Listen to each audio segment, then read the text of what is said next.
Hello and welcome to the module Global Trends in Food and Horticulture, Week 2, Shifting Customer and Consumer Demands, Clip 4, Product Standards.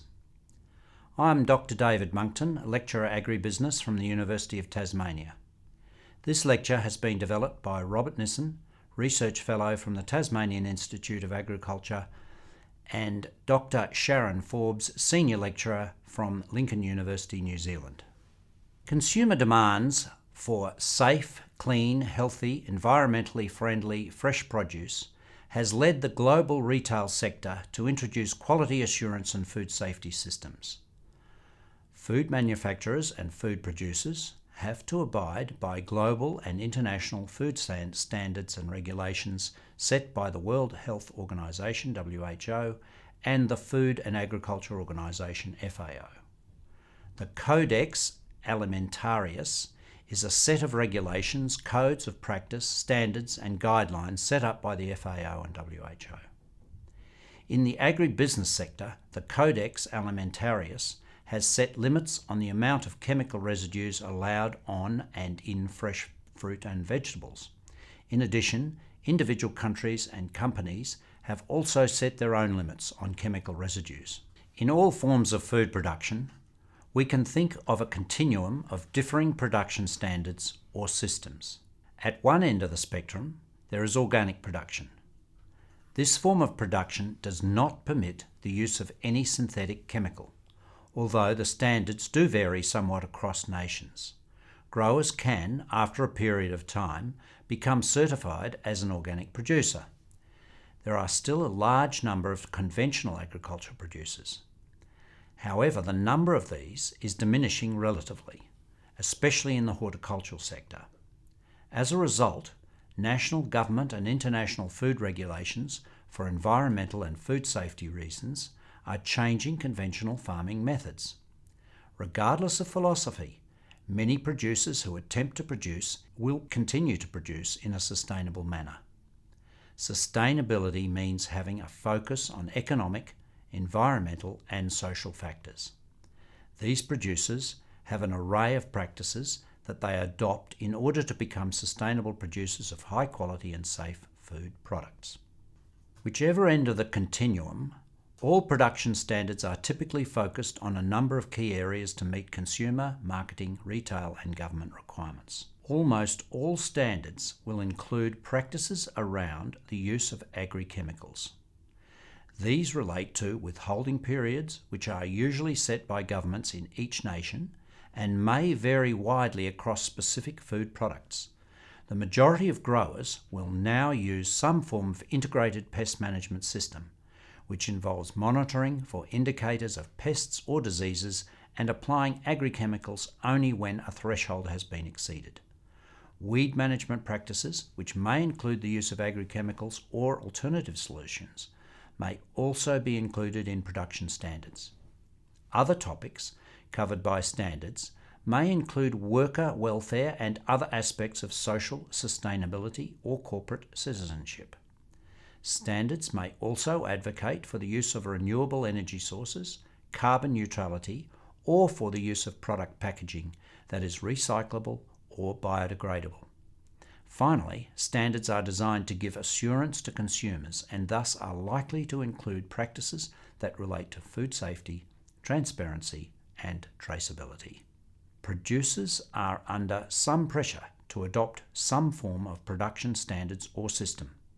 The big problem for growers is the number of differing standards and regulations that exist that they might have to adhere to, depending on where they sell their products.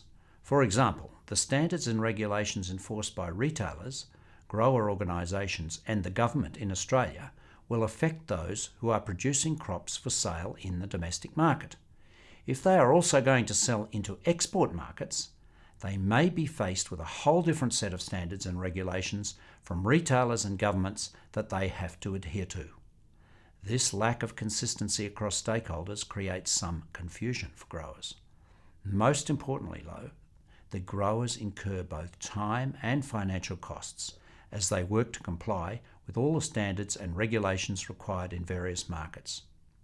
Value chain customers who supply big supermarket retailers as well as end consumers, are increasingly concerned about the impact of food production on their health and well-being and on the Earth's physical environment and resources. In addition, they are also increasingly concerned about the social performance of the businesses that they do business with. We know today that being clean and green is no longer a point of difference. It is now a requirement, and it is the bare minimum that is required to get a foot in the door of many supermarket retailers. Some supermarket retailers will simply not do business with a food producer who is not a member of an accredited program. Consumers in some parts of the world have experienced serious food safety scares in recent years. This means that for some consumers, traceability and transparency are key in terms of having trust in their food supply chain. Formally accredited programs are one way that businesses can demonstrate to customers and consumers their positive social and environmental performance, and they may also increase the perception of trust in food products. Academic literature has reported mixed results when looking at the pros and cons of grower accreditation. Some studies have reported various benefits that can be gained from a business that adopts an accredited program. For instance, there is some evidence that accredited businesses are able to address the growing concerns of all stakeholders with respect to the impact of food production.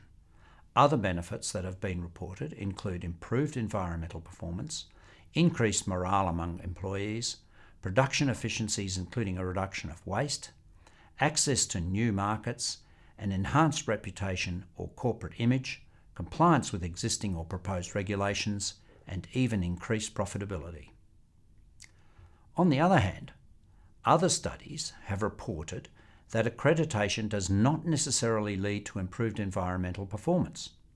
In addition, the businesses that adopt an accredited program typically incur both financial and time costs to gain and maintain their accredited status.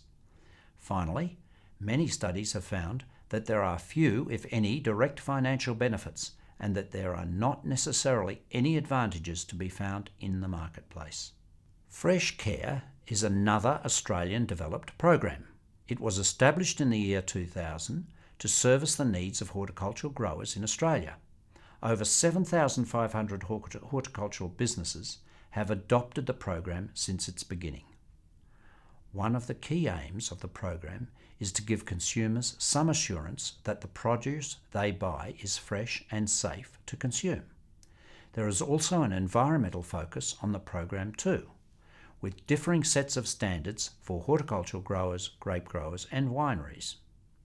EnviroVeg is an environmental program that was developed by and specifically for Australian vegetable growers. The program provides a vegetable grower with key guidelines and information about how best to manage their business in an environmentally responsible manner. It allows a grower to have their environmental practices recognised and acknowledged, as it also demonstrates a visible message to consumers about environmental sustainability. It may create a marketing edge for accredited growers.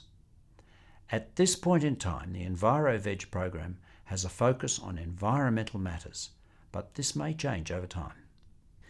There are many accreditation schemes, and a few notable ones are ISO 14001 program, organic certification, biodynamic certification, carbon neutral certification, retailer programs.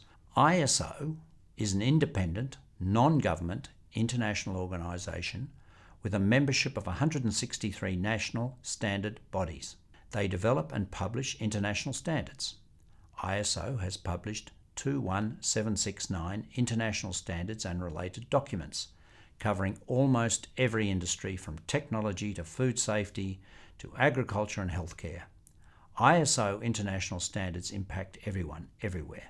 HACCP is a systematic preventative approach to food safety from biological, chemical and physical hazards in production processes that can cause the finished product to be unsafe, and design measurements to reduce these risks to safe levels. Global GAP. This is an accredited program which began as EuroGAP in 1997, and it was an initiative of European retailers. It started because of growing consumer concerns about food safety, environmental and social impacts. Standards help producers to comply with the Europe-wide accepted criteria and reduce the need for producers to undergo multiple audits against varying criteria. This program became known as Global GAP in 2007. In summary, the key learning from today's lecture is that various accredited programs have arisen because of the growing concerns among Australian and international customers regarding the impact of food production. Production standards are changing to reflect customer and consumer demands. Production of clean, safe and healthy horticultural products are changing production practices to be environmentally and socially responsible with an ever-increasing economic cost. In addition, we have discussed some of the accredited programs today, and clearly there are a wide array of accreditations that businesses can choose to adopt. Finally, there is not a clear or consistent picture of potential benefits obtained by implementing accreditation systems for farming enterprises. However, without accreditation, farming enterprises are likely to find that their products will not gain market access or be sought after by retailers. Thank you.